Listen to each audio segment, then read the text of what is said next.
The Marinade. There's no O in Marinade. Let's try it one more time. Ready? 1, 2, 3. The Marinade. Marinade. Bone marinade. That's The Marinade. The Marinade. With Jason Earle.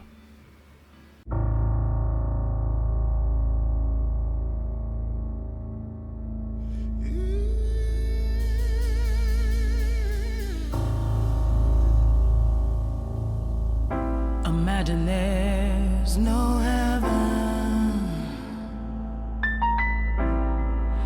It's easy if you try. No hell below us. Welcome to The Marinade with Jason Earle, a free-flowing conversation about the creative process with creative people. This is episode 107, and our guest is John Medeski. Medeski is a legend, y'all. He broke down barriers as one-third of the revolutionary jazz trio Medeski, Martin, and Wood, bridged gaps as part of The Word with North Mississippi All-Stars and Robert Randolph, and has worked with luminaries in music across genre. Medeski's latest project is called Saint Disruption. It's a collaboration with musician, scientist, and folk healer Jeff Firewalker Schmidt. Schmidt and Medeski first met in the Amazon jungle, where Medeski was seeking relief from debilitating cluster headaches, which we'll talk about during the conversation. Saint Disruption's debut album, Rose in the Oblivion, was released on April 8th, 2021, and their latest release is a single. It's a cover of John Legend's Imagine, featuring Warren Haynes on guitar. That just dropped last week. Y'all, I've been a fan of Medeski, Martin, and Wood for almost 20 years, so this is a dream opportunity. It is my great honor to bring you my conversation with John Medeski. And the world will be as one. Imagine no possessions. I wonder if you can. No need for greed or hunger. A brotherhood of man. Yeah, that's fantastic. Awesome. Man, thank you so much for doing this. Of course. Thank you. Yeah, this is a huge deal for me. I was just I recently started getting back into CDs because I bought a car, and it has an old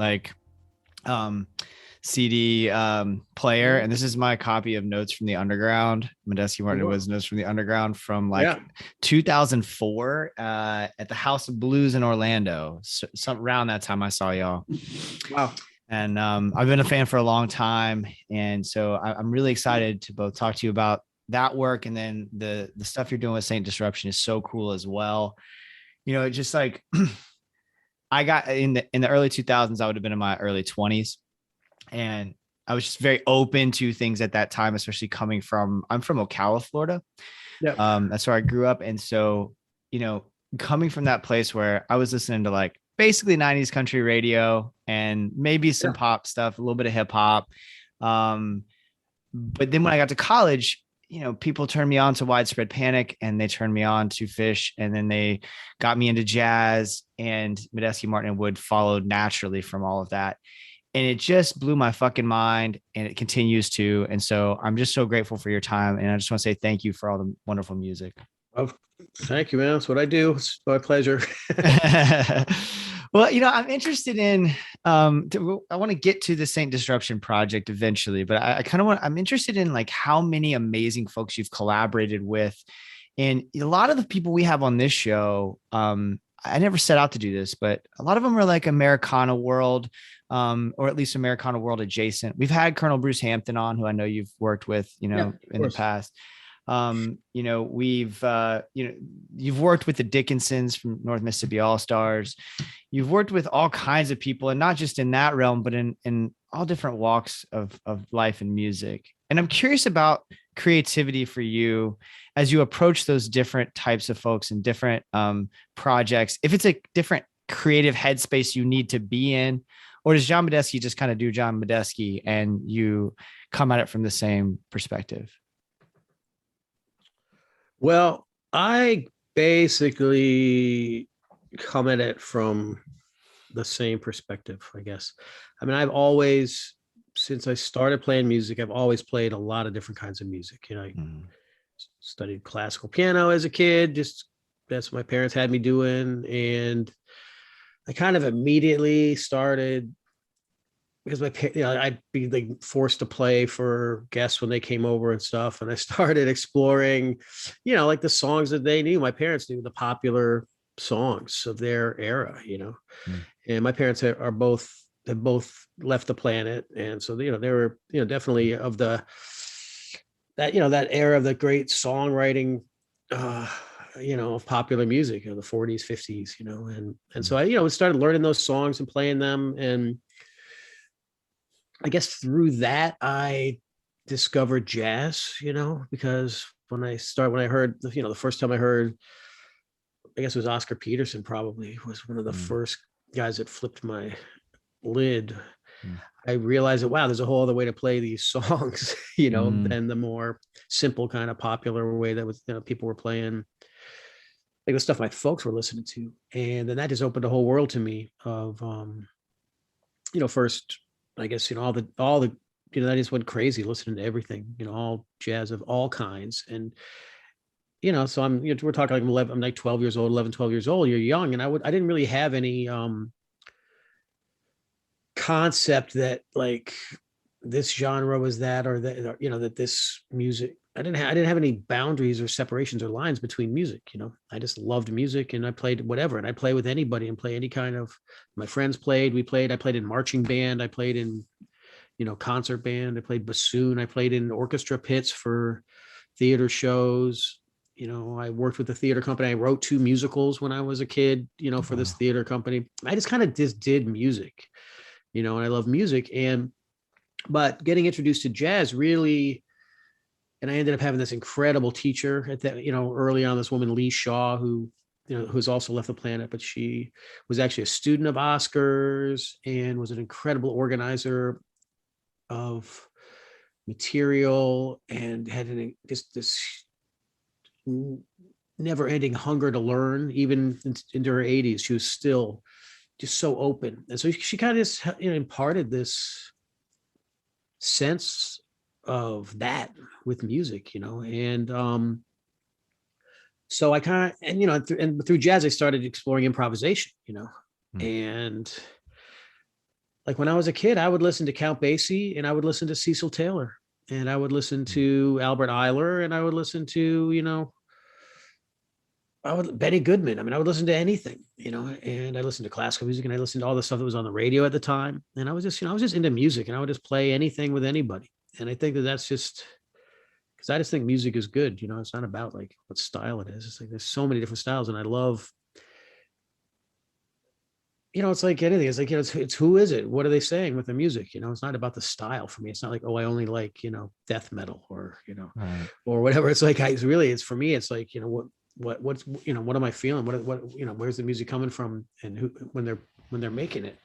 So I think it really comes from that. So when I play with different people, I'm just approaching the music to see what I listen to what's going on, and I think what can I do that it will be of any use to this music, and then I try to find that, and depending on the style of music, it requires different things. I mean, I love playing solo piano in front of people where I'm in charge of everything, but I also love being an accompanist for just about anybody. And trying to do what's right for that music, whatever it is.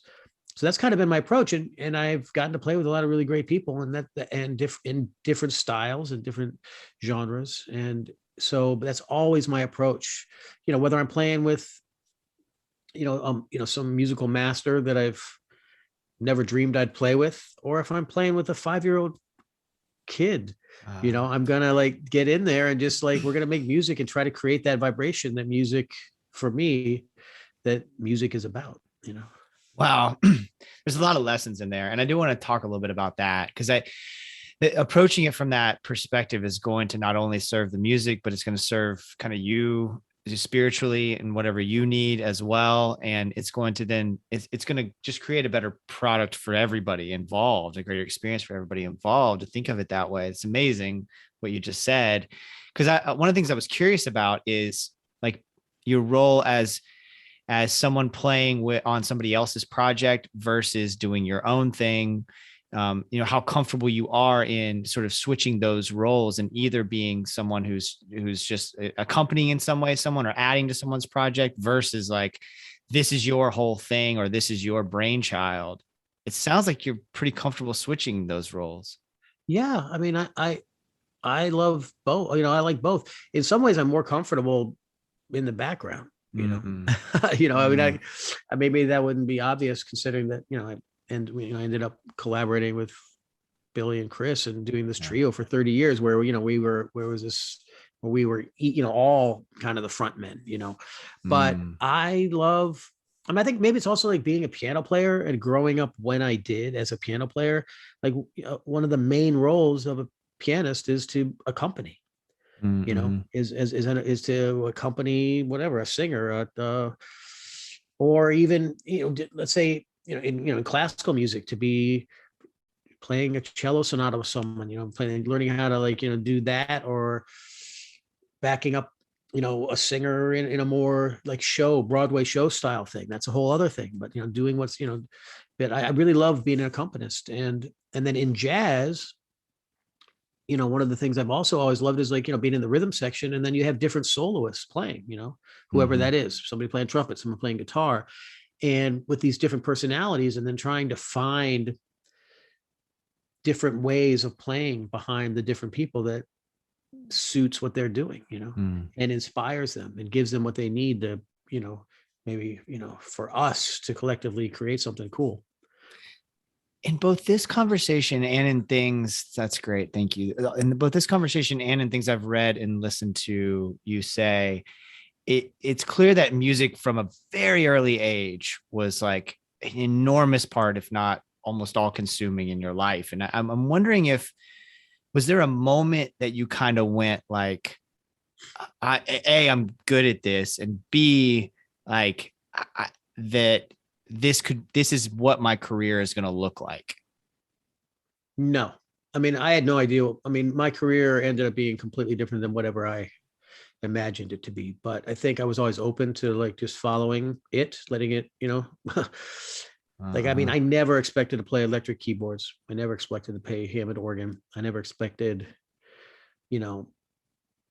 anything. First I thought I was going to play classical music, and then I thought I was going to play jazz, quote unquote, whatever that is, and all along the way, I guess there were these moments that kind of shifted things for me, at each phase, where I realized, hey, well, this, like when I first moved to New York and I went to a jam session at at this place, and I sat down at the piano, and was in the rhythm section, and all these horn players started coming up and just playing, with the rhythm section, and it was just so disappointing what they were playing. I mean, they weren't listening to anything that the rhythm section was doing. And they were just playing whatever they'd been practicing in their practice rooms, at home, their licks, which were somebody else's licks to begin with. Right. So for me, it was like, wait a minute, this is what jazz has become in New York.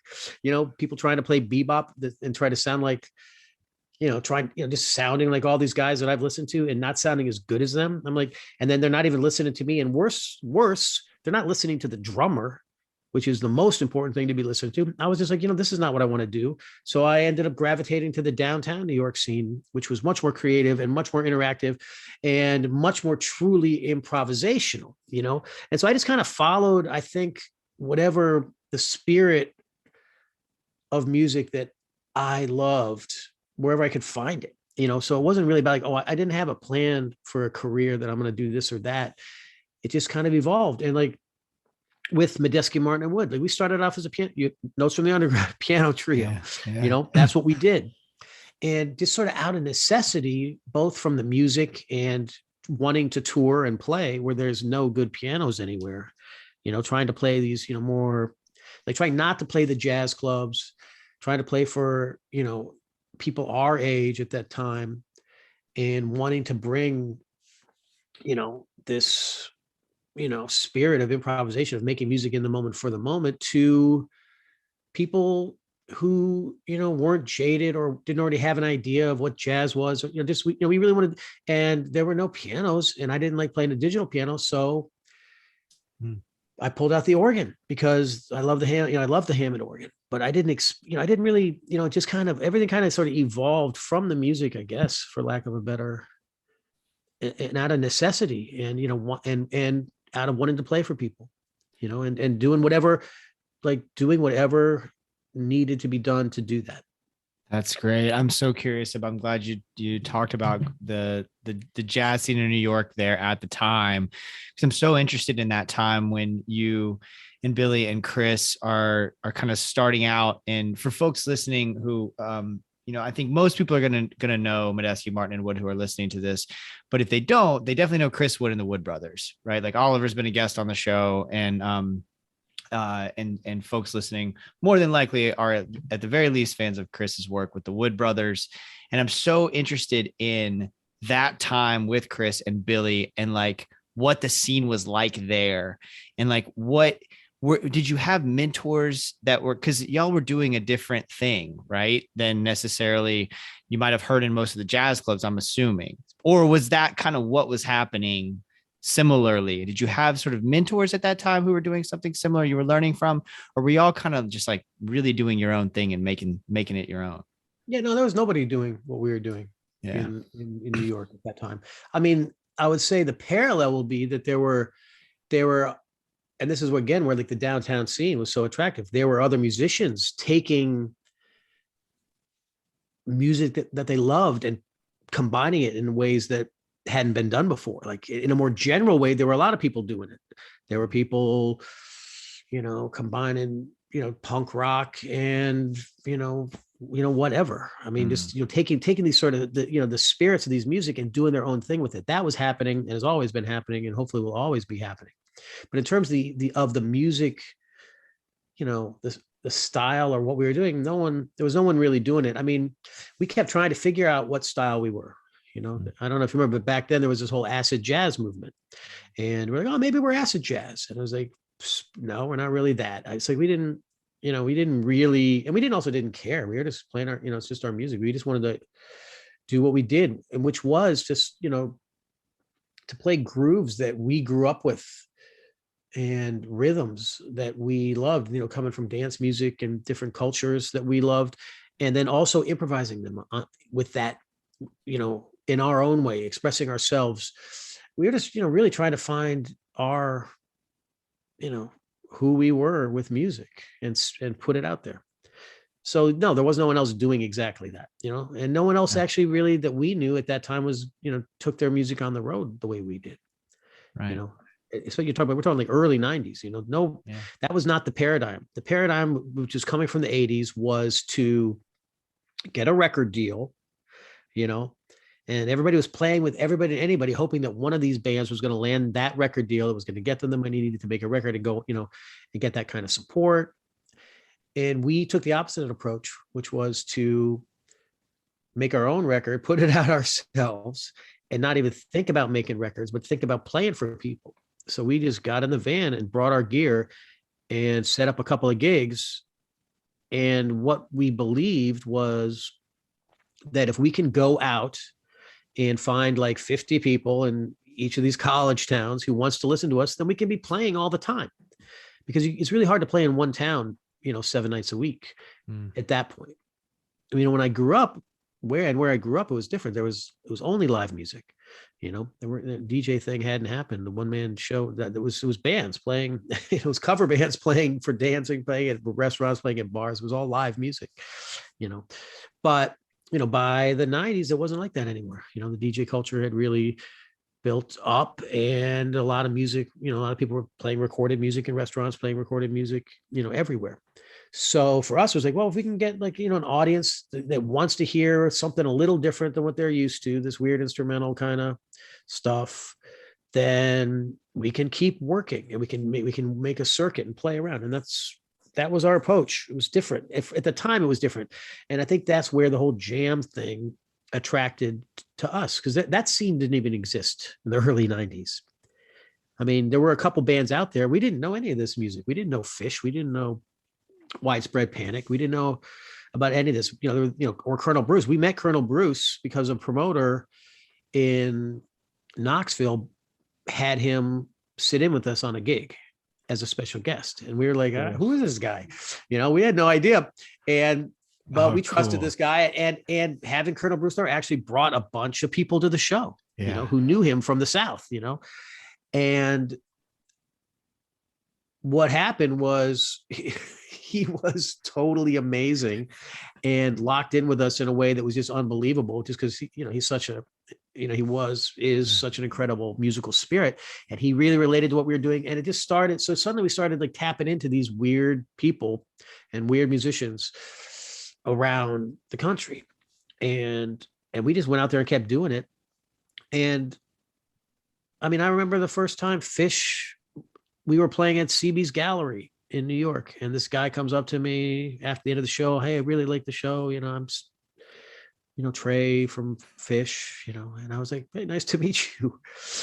And somebody comes up to me and says, do you know who that was? And I'm like, no, he's a nice guy, really nice guy. He's there. Those guys are all amazing, humans, and he said, they're from Fish. And I was like, oh, okay.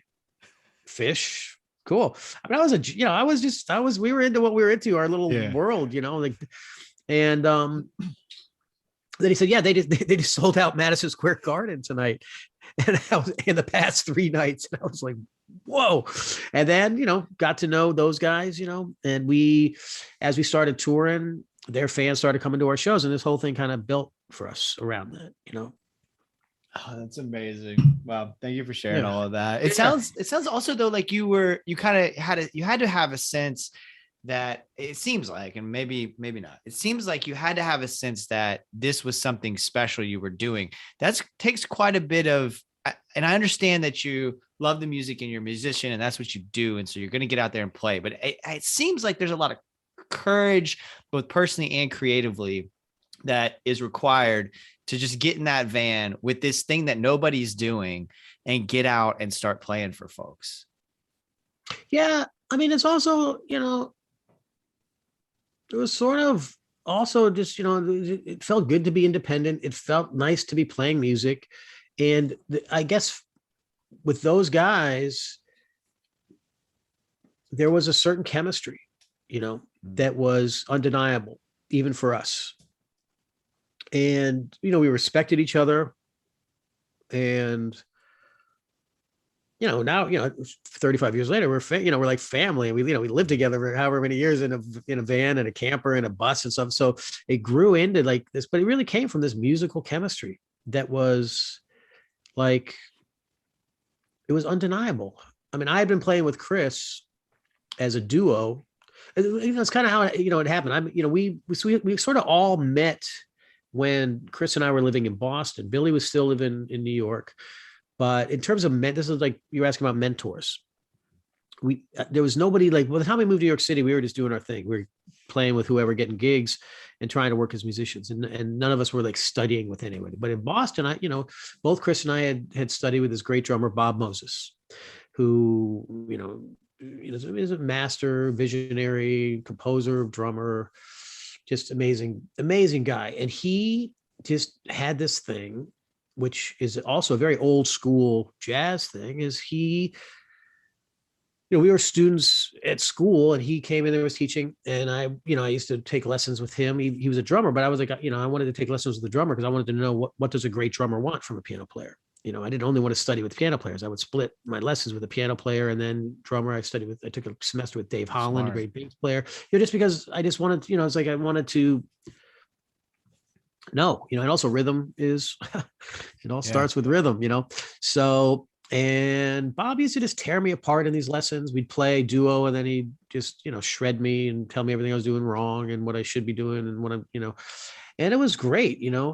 but he would hire me to play when people would call him for a gig.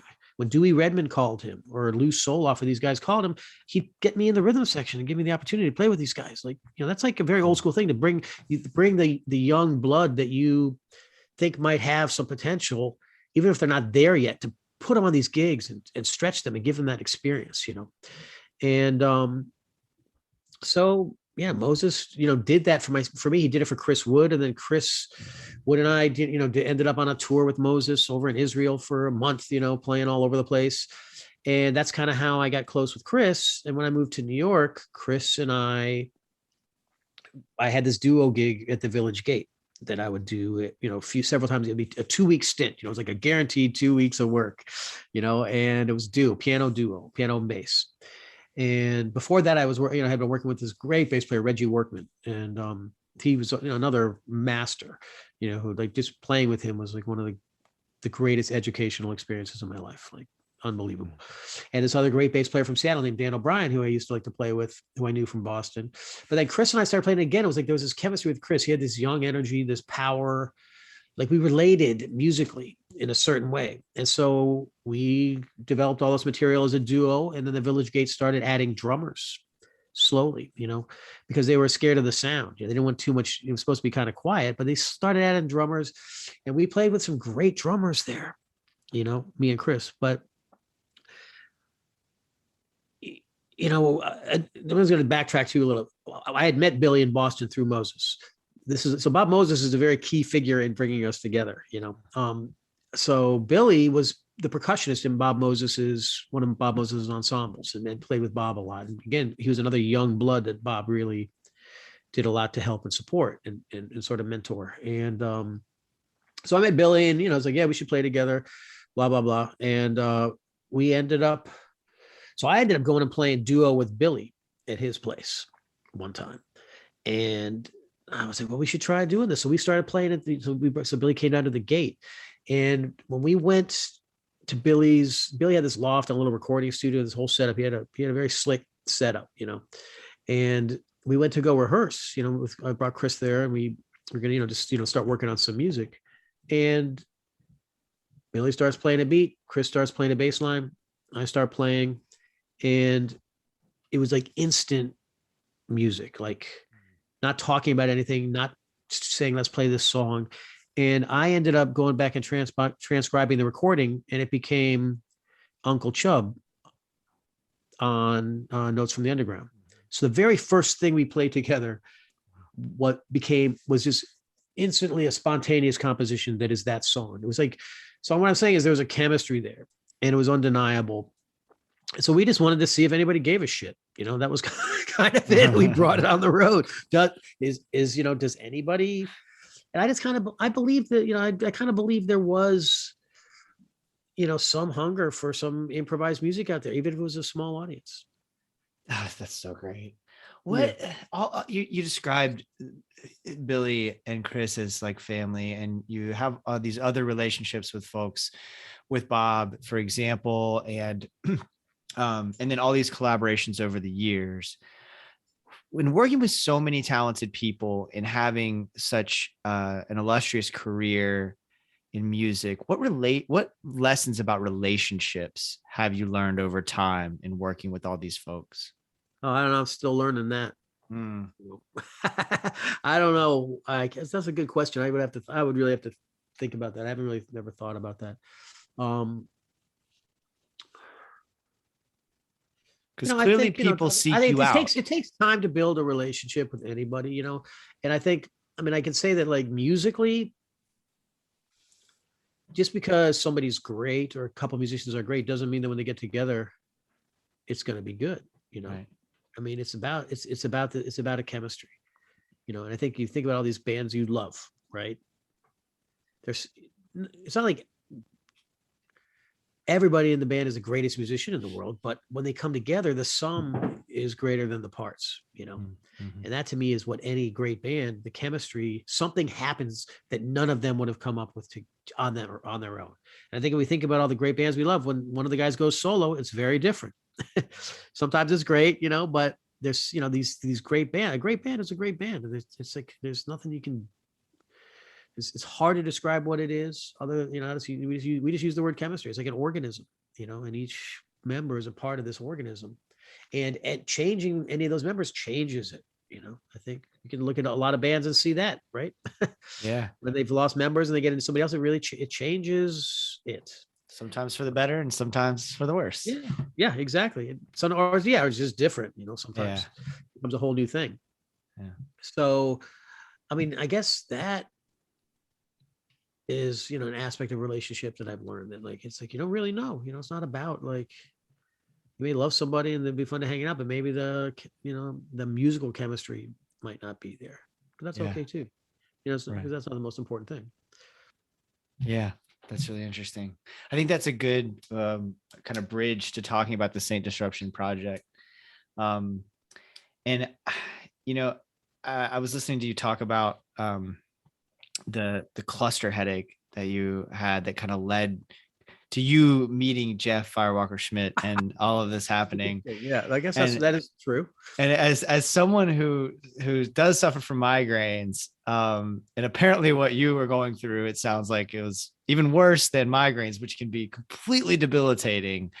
I'm super curious about, you know, what led you into this project, and also specifically, I haven't seen anything about like, or read anything about sort of like when you got into the jungle, like what the relationship between you and Jeff, like what that was like and why it kind of works the way it does.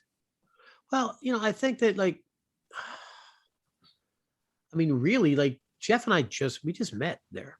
Yeah. And it was just, I think it was just more of a surprise because it was an odd place to find another gringo. You know, it was a very, very specific and hard to find and hard to know about and hard to get to spot. You know, it was this curandero, a healer down there named Don Cesario, who's like 100 years old or older at this point, and he was known for, you know, being an incredible healer. And so I went there to work with him and these other you know, masters from the Sequoia tribe, and to deal with this, you know, headache thing. And then Jeff was there for some other reason, and we just met and crossed paths and connected. And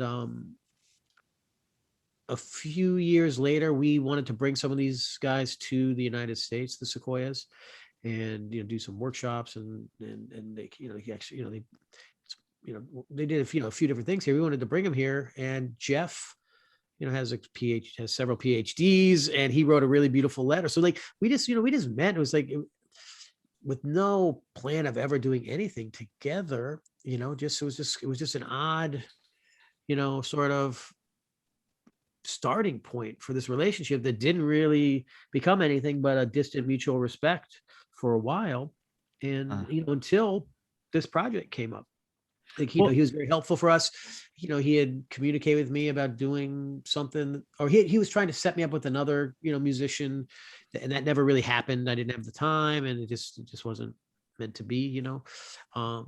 And he just, you know, we just kept in touch loosely, and he, you know, from that time on, pursued his own work, you know, with the, you know, as a curandero in Peru, and you know, has this whole life where he's doing that and helping a lot of people in that way, in addition to his life as a scientist. And so we just sort of had this parallel thing going. And when he presented, you know, some of the, you know, the first idea that started our collaboration with Saint Disruption.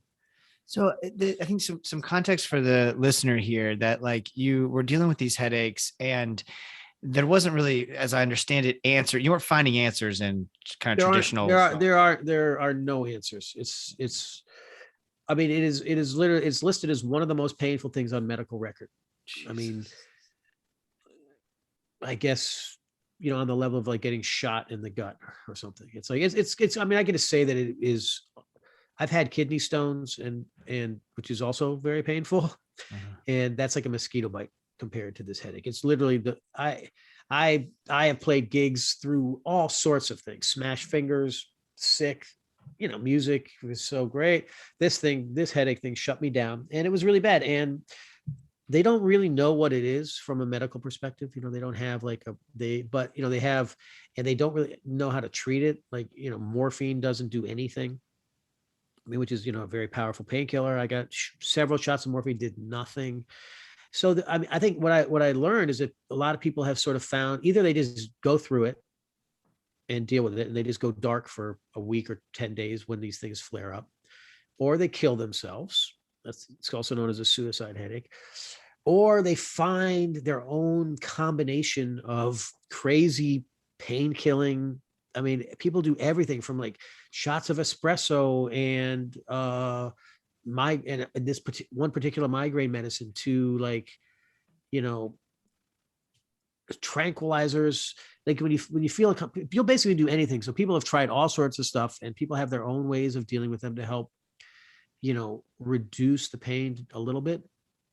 So I just knew about the sequoias and the healing work they were doing. And so I just went for it. I was like, I'm going to go all the way in and deal with this on another level, which is what they do. They deal with stuff beyond the physical, beyond, they work with plants I was on a real specific diet, and they do this other kind of work, that's more in a spiritual type of thing. And I'm going to knock on wood here, I haven't had one since. It's amazing. I'm so glad you got some relief. I'm so interested in that, in trusting to do that, because I think there's a certain amount, like, especially as somebody, for me, my mortality is like, I'm in therapy constantly for like being worried, like having this conversation shows the progress I've made in therapy. The fact that I can talk about this, even because I'm so scared of things like that, headaches or any ailments of any sort, are terrifying to me. And so if I found myself in that position to trust in something more spiritual, I'm interested in like your relationship with spirituality, and like going in, would you consider yourself a spiritual person? Do you have a particular spiritual practice? I don't know. I do. I mean, I have things I do. I guess, I don't know. I mean, I just feel so pretentious to say I'm a spiritual person, I am always looking for the spirit, and when there's music, whether it's anything, I'm more interested in the spirit than spirituality, and I think that for me, I think it started when I first went to school. I had some major tendonitis problems and thought that maybe I was never going to play again. And I ended up healing that through, instead of going for this surgery, I ended up finding a body worker, working with diet and working with, deep tissue therapy and stretches and basically reteaching myself how to play, which led me to, checking out meditation, checking out a little Tai Chi, checking out these different things. So sorry. I'm sorry. My dogs are flipping out. All right, Let me grab them real quick. Yeah. Hey guys, leave it. Nonsense conundrum. Hey. I thought this was going to be the first one that we made it through without the dogs interrupting. Yeah. Okay. So what do you want me to start? So Back up to just talking about like Tai Chi, meditation. Yeah. Okay. So I'll back a little bit. So I guess, it started for me when I had, another issue, which was I had tendonitis really badly, carpal tunnel, whatever they call it, carpal tunnel now. They didn't call it back then. They, because it's pre-computers, and I ended up having, I thought maybe I wasn't going to be able to play, and I had to fix that. And I, explored sports medicine a little bit, this possible surgery that they were giving to piano players back then. But unfortunately, I saw that all of the poster children or the poster pianists for this particular surgery, none of them were playing. They were teaching. So I was like, okay, that doesn't seem to be working. None of them are concertizing. So I ended up fixing myself or being fixed, through some deep tissue work. I found this amazing body worker who was living in Massachusetts at that time. And through him, like re-examining my diets, re-examining, learning to stretch, learning how to do things to undo what I've done and to change, the, I guess just the quality of my muscles and tendons so that I can play how I wanted to play what I was hearing. And, and through relearning how to play, I looked at a little bit into, I checked out Tai Chi a little bit, Alexander technique, all and a little Qigong at that time, and meditation. And it, all of that was, like learning, but for me, it was always about the music, that the playing piano was my martial art, but taking these principles, of like not using what you don't need to use physically, like, this, really like, refining your physical activity to that which was necessary, and I basically had to relearn how to play, but, and I did, and I still, now I can play 10 hours a day, so, and I went from like really being screwed up. And so I think that was like the first, sort of bell that went off of like, hey, you can heal yourself, if you find the right tools, and that maybe like all this, surgery and these atomic bombs of Western medicine aren't the only way. And maybe like going through something like that, when I can really relearn something myself, is different than having somebody just cut me open and fix me. Am I ever gonna, it's right. And that just became my approach to everything that happened to me from then till now in my life.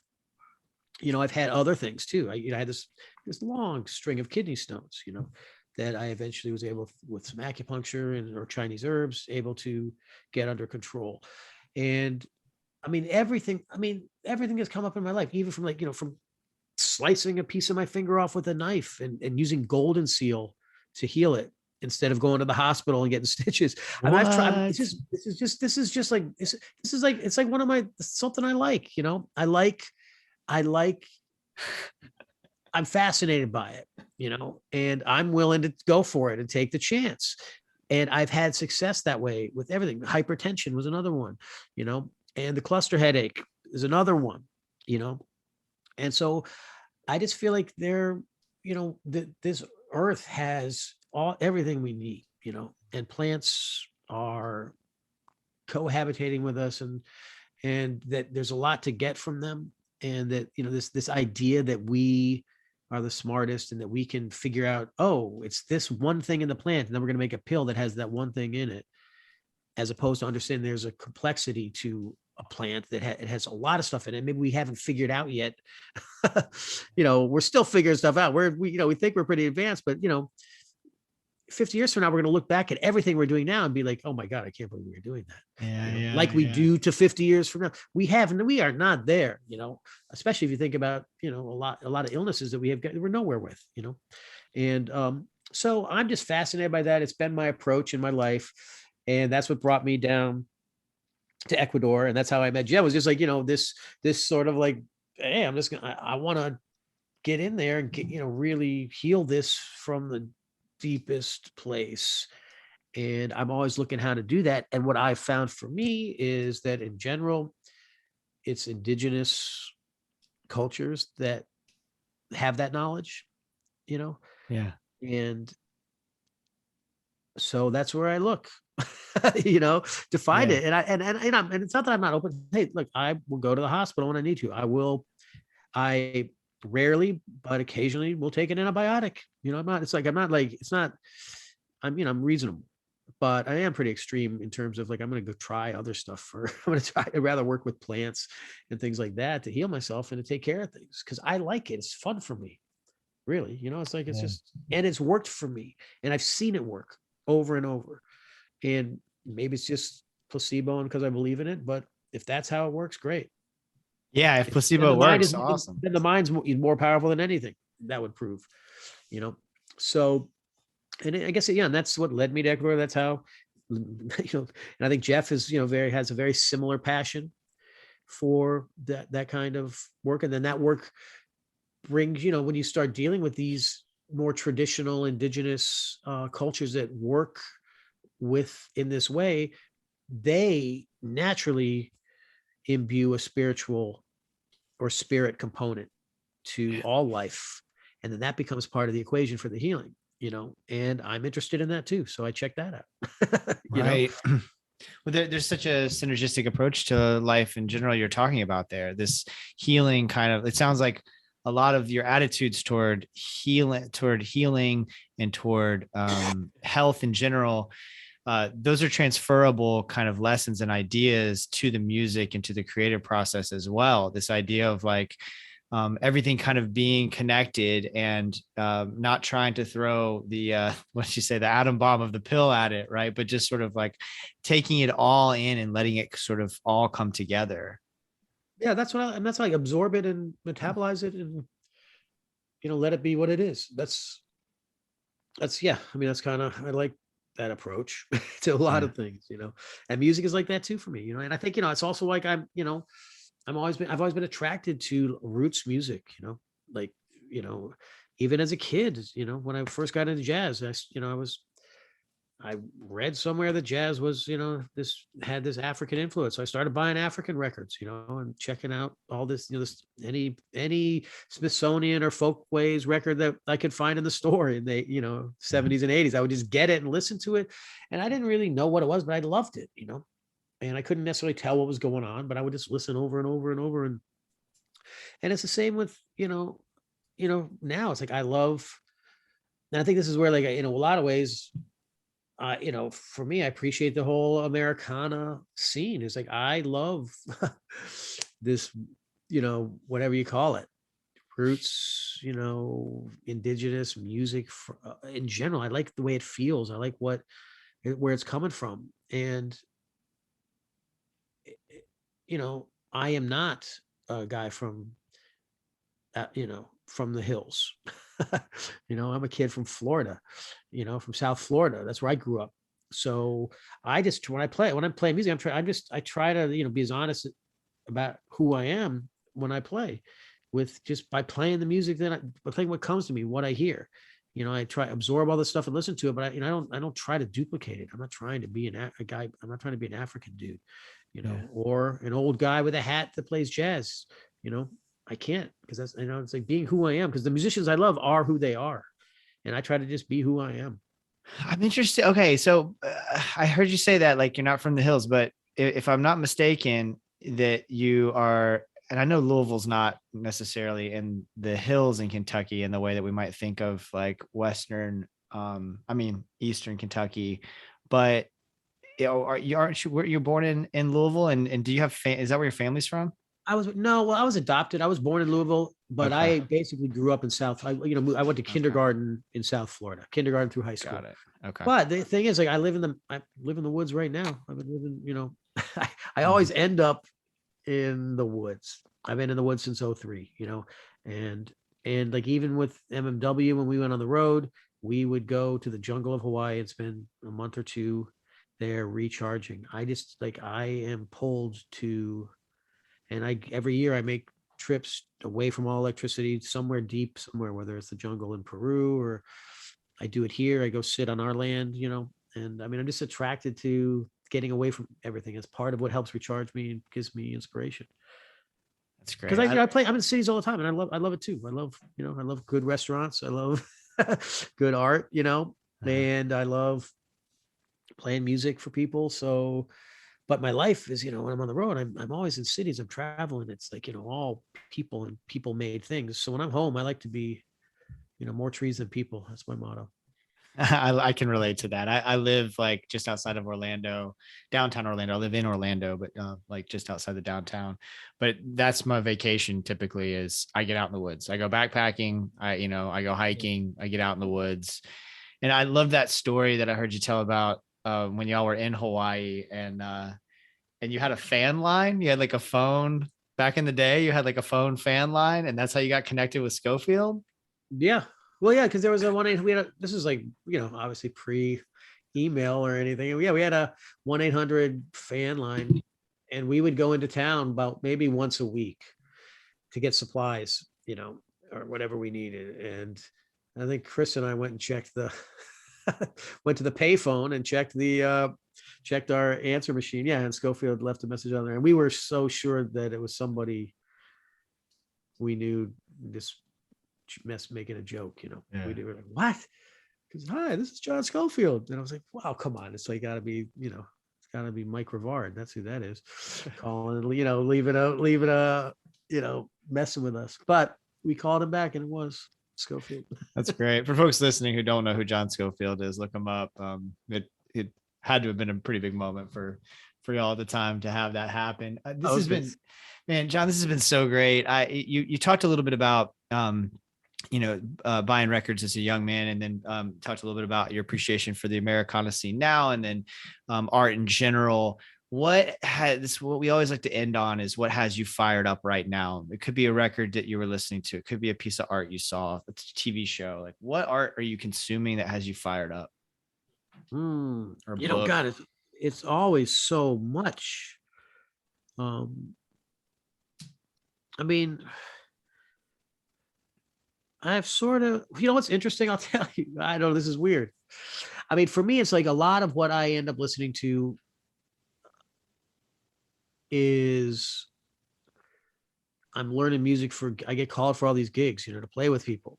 And a lot of people, a lot of music that people would assume I just know, I don't necessarily know because I haven't played it. I know. And I play with these people, and they have so I end up learning a lot. I end up spending a lot of listening to a lot of stuff for the work I have coming up, or learning music for what I have to come up. Because I'm, it's like music is my life, and it's and it's in my head all the time. And if I'm hanging out, I'll just sit down at the piano and play and make some stuff up, and just create, so that's really what it's about for me. But,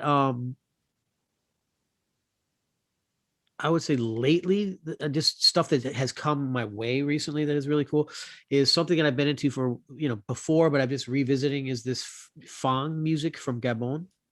It's African music. It's, Fang. It's, it's unbelievable.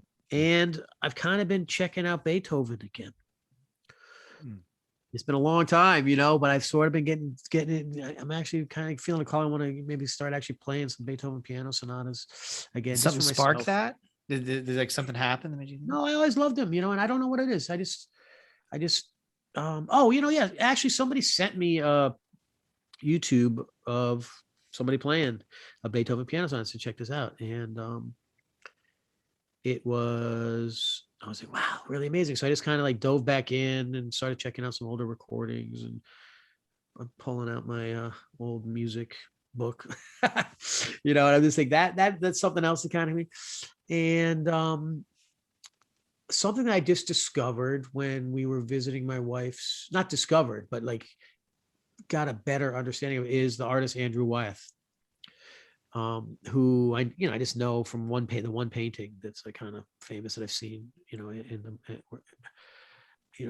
the Modern Art Museum. But there's a museum completely dedicated to him and his whole family. All his whole family, they were all artists, and that was actually really inspiring. Also, I hadn't been to a museum in 3 years or 2 years with this pandemic, so it's kind of the first museum I've been in a long time, and I didn't, it was great to. I didn't know the depth of his work, and his family, all his brothers and sisters, and his father. It was kind of cool just to get a little and I still don't know much other than what I saw this museum and when I looked up a little after that. But that's a new discovery that is really cool too. That's super old. This is all old stuff that I'm just sort of reinvigorated by. Yeah, that's exciting. I mean, there's so much there. That a lot of times I will, even though I'm in this world a lot, I'm talking to musicians all the time. Somebody will bring up someone that it's assumed I would know, and I just have no idea who this person is. And so they end up spending a lot of time listening to that. And it's exciting. It's exciting to check out that old stuff and to rediscover things. Yeah. I mean, for me, it's it was always all in terms we were just talking about the Americanas, all those old Lomax recordings and all the old recordings. I love to go back and hear what people were doing before they had recordings to listen to. Music from music that's less self-aware in that way of having the mirror of a recording to reflect upon is really interesting to me. Music is made for its own sake, because that's like really what I strive for. So I really love listening to that kind of stuff and absorbing it and checking it out. I mean, there's that website radio, where you can go to any country and like pick a decade and it'll play music from that decade. Oh, wow. It's really cool. And, I like to go back to the 30s and 40s and stuff and just hear music from different, parts of the world. And just, when it wasn't as easy. I mean, we forget, we have no freaking idea how it wasn't that long ago that, music was very regional and the musicians were very regional. And like, the whole thing about like, the difference between New Orleans, Chicago and St. Louis were drastic. The players, there really was a thing, and they didn't really get to hear each other that much unless somebody happened to be passing through, Yeah. So this idea of influences, it's like so different now because now you can just pop on YouTube and hear whatever, it's a really different. It's a different thing. So I enjoy checking stuff out from then just to, because I really feel like that's one of the things that like most important thing that a lot of musicians don't. I mean, why are they doing it? What is the original? You got to really tap into your original reason for making music, for playing music, for, what is that? What is the original purpose for you, for it in general? And to always keep connected to that when you're making music, What a fascinating duality to consider, the idea that like there's this huge advantage almost to not having that mirror, as you spoke of, because you're totally free and you're just making it for a pure purpose. Whereas there's at the same time, you don't have, we talked about mentors earlier, you don't have people to look up to or people to learn from in the same way as you do now, where you can have people at your fingertips, anybody that you could watch, like you said, on YouTube or anywhere else, and learn how they do their thing and kind of mine strangers, experts now. And so, there's kind of advantages and disadvantages, I feel like. Yeah. The whole thing of like, like who are your influences? Like, this is especially a thing that journalists and they listen to something and talk about what it's influenced by. And it's like, if you haven't sat in a room with somebody and played music with them, you're not influenced by them. If you listen to somebody's record, you cannot be influenced by them. There's no transfers of energy. There's no nothing. And this whole thing, I'm influenced by John Coltrane. Bullshit. You're not influenced by John Coltrane. You listen to some Coltrane records and you're copying him. That's not influence. And influence is a real, connection, and I think it's kind of interesting.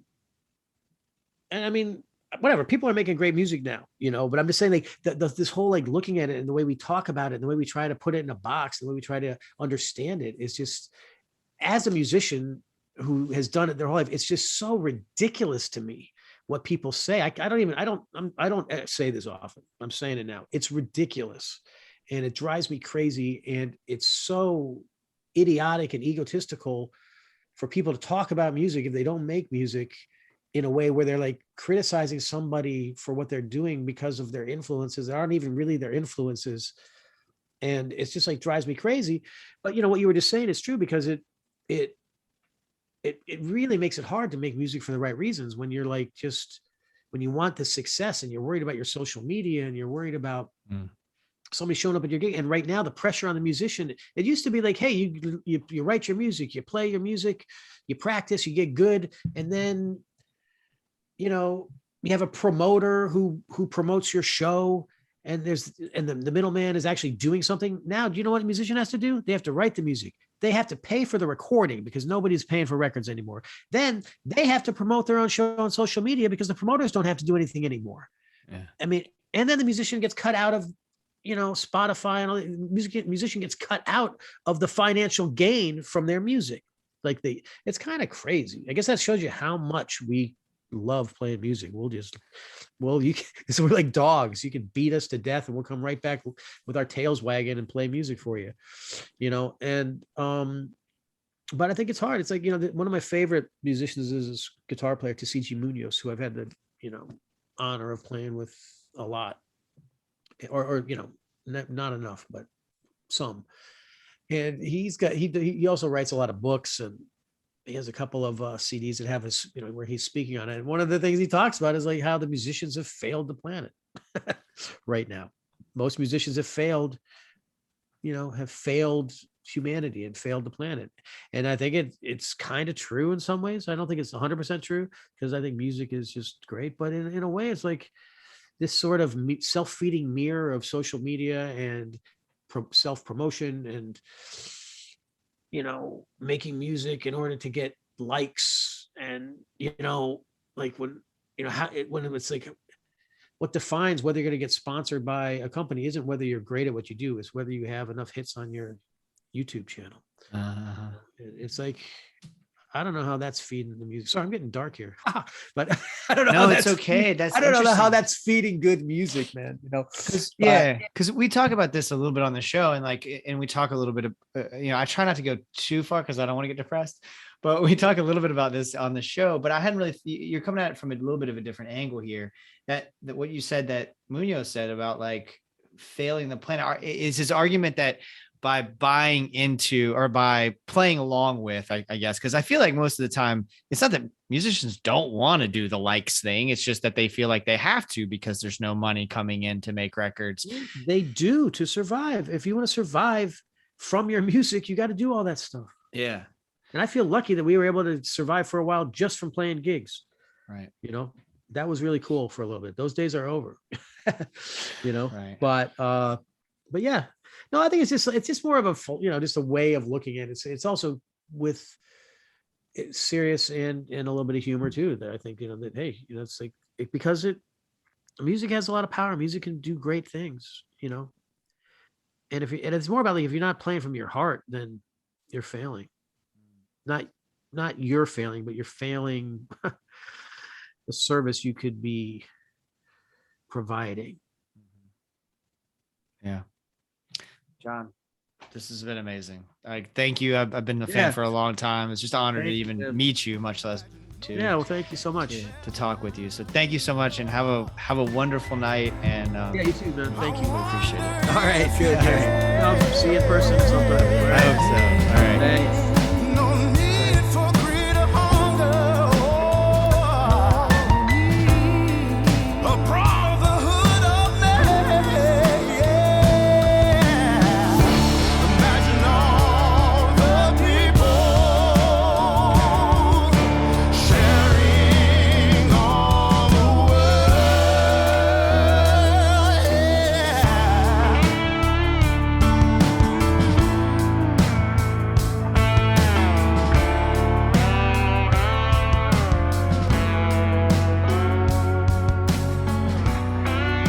John Medeski, y'all. Thank you so much, John. Thank all of you for listening. SaintDisruption.com for all things Saint Disruption. MedeskiMartinandWood.com for all things Medeski, Martin, and Wood. MarinadePodcast.com for all things The Marinade, including written pieces, photography, our online store, and more. Follow us on Instagram, Twitter, and we're on TikTok now, everybody. Trying to figure out how to use that app and having fun doing so. Subscribe and give us a 5-star rating on your podcast app. Tell a friend about the show. These are all free ways to support the Marinade. If you really like what we're doing, please consider joining our Patreon community, where for just a few bucks a month, you can gain access to Patreon exclusive content, like our show Jason's Journey, where I talk about the moments that shape my creative life and provide a window into the process of making the Marinade. I also post What I'm Getting Down On, which is an examination of the art that is inspiring me at the moment. That's over on Patreon as well. Sometimes we get together for Patreon happy hours. I have a new thing that I'm doing called The Process, where I'm talking about the process of preparing for an interview as I'm going through it. And right now we got the great John Doe on deck. This coming Thursday, I'm going to get a chance to talk with John Doe, he of the legendary band X, and it's pushing me into interesting directions. And so I'm talking about that and sort of how, especially in talking about punk music, I'm kind of like out of my depth a little bit, which is sort of fun. I'm learning, and so I'm expressing that over on Patreon as well. If you want to support the show financially, but you don't want to commit to any kind of monthly subscription, you can Venmo or PayPal us at The Marinade. All the money goes right back into making the show. Right now, that means saving up to cover some festivals and upgrading some equipment. I really appreciate every little bit, y'all. If you can't swing it, or if you're not in a position to do so, I totally get that. This is a free show, and above everything, I'm just grateful for you listening and supporting this thing. All right, y'all, it's time for our Review Under 2, the segment of the show where I review some work of art that has me fired up and try to do so in under 2 minutes. The Review Under 2 for this episode is the forthcoming album from Isaac Opatz called Extra Medium. Extra Medium is a camp out in Glacier National Park with your quirky smart cousin. He's a little country, but devoid of most stereotypes. He can ride a horse, but also, quote Camus, he loves the troops and hates the wars. This is a country record, replete with many familiar themes like loves, gained, and lost, but Opatz is not content to rehash the same sounds and ideas in the same ways. Take the rollicking Chinook Wind as an example.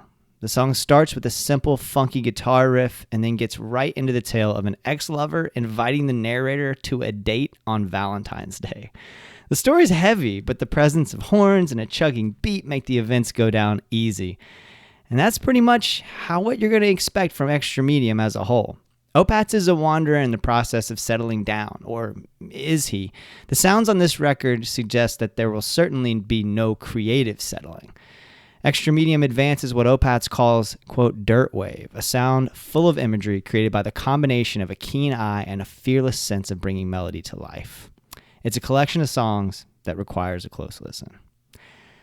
All right, y'all, that is my Review Under 2 for Extra Medium by Isaac Opatz. Isaac was a guest on the show. Coming up, we're going to release that episode this week. So I'm bringing 2 at you this week. Very excited for you to hear that conversation. Really interesting guy. What an amazing run of shows we've had lately. Thank you so much for listening. Until next time, go out and create something. Cheers, y'all.